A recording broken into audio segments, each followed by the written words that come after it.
शनिदेव की जन्म कथा हिंदू धर्म की पौराणिक कथाओं में बड़ी रोचक और शिक्षाप्रद है। यह कथा शनिदेव के चरित्र और उनके कर्मों के महत्व को समझाने का एक माध्यम है। शनिदेव का जन्म। शनिदेव भगवान सूर्य और उनकी पत्नी देवी छाया संवर्णा के पुत्र हैं।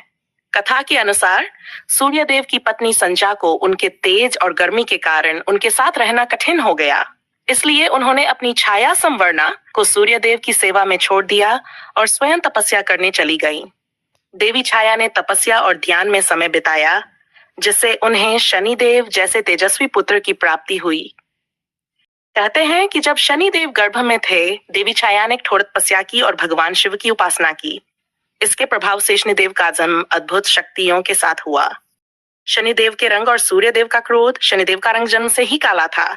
यह देखकर सूर्यदेव ने सोचा कि यह उनका पुत्र नहीं हो सकता। उन्होंने छाया पर क्रोध किया और उन्हें दोषी ठहराया, लेकिन छाया ने शनिदेव की तपस्या और उनके गुणों को बताया।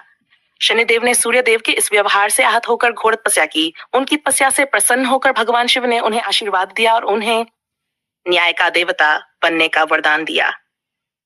शनिदेव का महत्व। शनिदेव को कर्मों का न्यायाधीश माना जाता है।